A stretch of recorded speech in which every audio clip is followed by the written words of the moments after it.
உங்கள் favourite TV ஷோக்களை இனி miss பண்ண தேவையில்லை. ZEE5 இல் முற்றிலும் இலவசமாக காணுங்கள், இங்கேயும் எப்பொழுதும். நான் என் அம்மாவை எழுந்துட்டு நின்னப்போ எனக்கு சப்போர்ட்டா இருந்தது மித்ரா மட்டும்தான். அன்னைக்கு அவ காட்டின அன்புதான் இன்னைக்கு என்ன எப்படி நார்மலா இருக்க வச்சிருக்கு.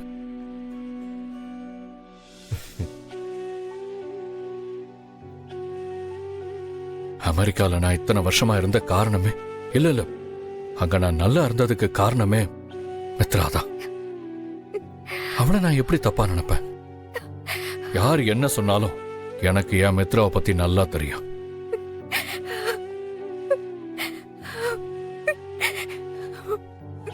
நீ ஆபீஸுக்கு போறேங்கிற பேர்ல அதையே தானே பார்க்க போற அப்படின்னு நான் உங்ககிட்ட சொன்னனா?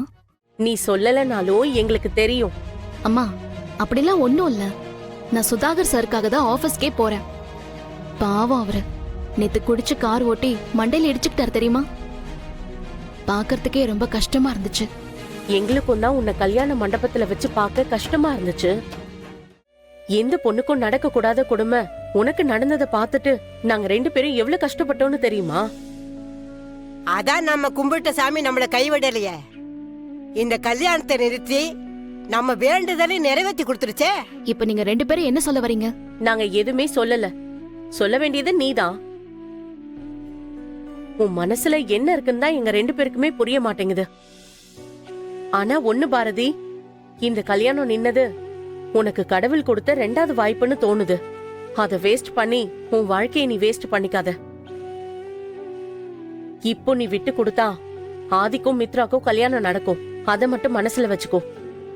இதுல விட்டு கொடுக்க என்னமா இருக்கு? அவர் தானே என்ன விட்டு போனாரு. அதுக்காக இன்னும் எத்தனை நாளைக்கு அதே சொல்லிட்டு இருக்க பாரு. நாங்க அடிக்கடி சொல்ற மாதிரி இப்ப உனக்கு ஒண்ணும் தெரியாது. ஆனா ஆதித்யா வளர்ந்து உன்னை கேள்வி கேட்கும் போது அப்ப நாங்க சொன்னது ஏன்னு உனக்கு நல்லா புரியும். என் வாழ்க்கையில என்ன நடக்குது, ஏது நடக்குது, எதுக்கு நடக்குதுன்னு எதுவுமே எனக்கு புரியவே மாட்டேங்குது. அதனால நானும் புரியாம தான் வாழ்ந்துட்டு இருக்கேன். இது வரைக்கும் நீ அப்படி இருந்திருக்கலாம் பாரதி. ஆனா இதுக்கப்புறமும் நீ இப்படி இருக்கிறது உனக்கு நல்லதுன்னு தோணுதா? நல்லது கெட்டதெல்லாம் பார்த்து வாழ்ந்தது முடிஞ்சு போச்சுமா. இனிமே என் வாழ்க்கையில என்ன நடக்குதோ அதுக்கேத்த மாதிரி நானும் வாழ்ந்துட்டு போயிடலான்னு முடிவு பண்ணிட்டேன். உன் முடிவு உனக்கு சரியா இருக்கும் பாரதி. ஆனா என் குழந்தைங்களுக்கு அது சரியா வருமான்னு கேக்குறீங்க. எனக்கு சரியா இருக்கிறது என் குழந்தைங்களுக்கும் சரியா இருக்கும். சரி, நான் கிளம்புறேம்மா. பிள்ளைங்களை வரும்போது நானே கூட்டிட்டு வந்துடுறேன். எழுந்துரு நிஷா, சீக்கிரம் எழுந்துரு. எனக்கு ஆதி பொண்டாட்டி யாருன்னு தெரியணும்.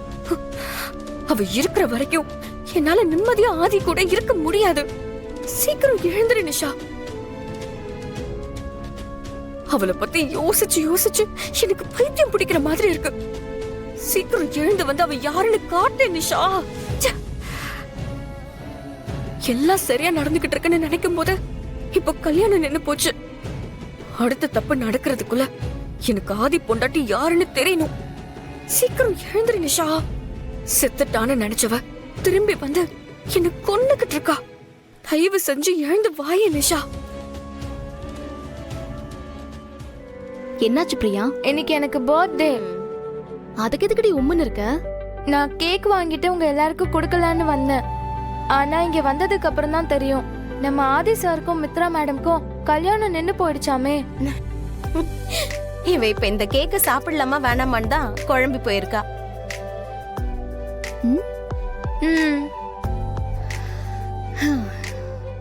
ஐஸ்கிரீம் கேக்க ரொம்ப நேரம் சாப்பிடாம வச்சிருந்தா மெல்ட் ஆயிடும். என்ன பாரதி நீயும் சிரிக்கிற? இங்க பாரு பிரியா, நேத்து தான் கல்யாணமே நின்னு இருக்கு.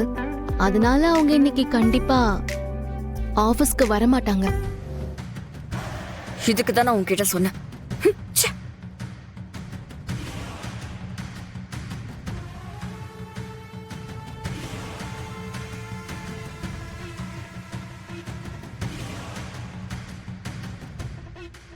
சாரி சார், இன்னைக்கு எனக்கு பர்த்டே. அதான்.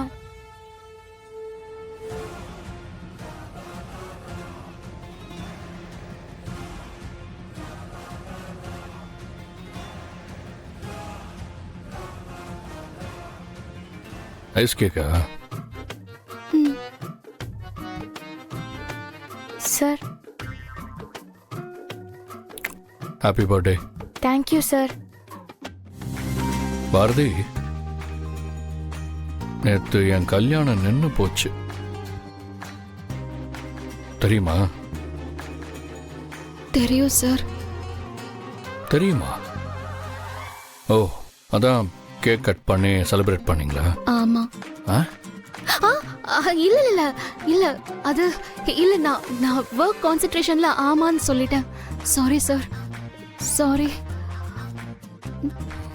ஐஸ் கேக் நல்லா இருந்துச்சா? சாரி.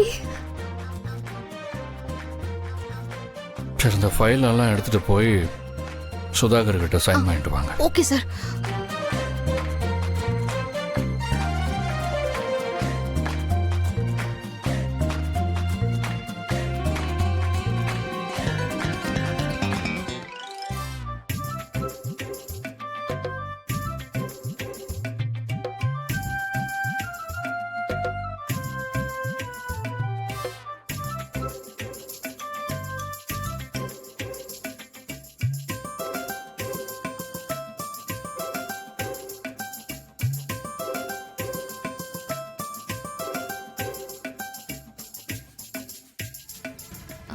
சார், நான் ஒன்று சொன்னா தப்பா எடுத்துக்காதீங்க.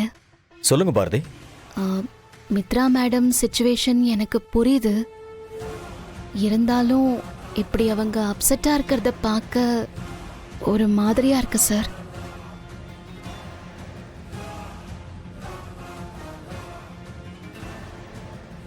வேணும்னா ஒரு சேஞ்சுக்கு எங்கேயாவது அவுட்டிங் போயிட்டு வர சொல்லுங்க சார்.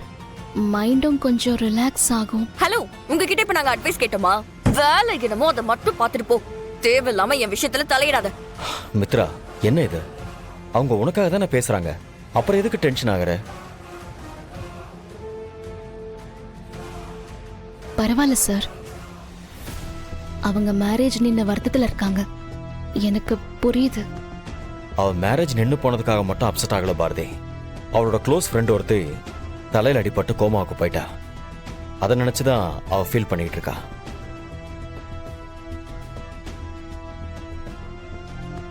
காலையில கூட ஹாஸ்பிட்டலுக்கு தான் போயிட்டு வந்தா.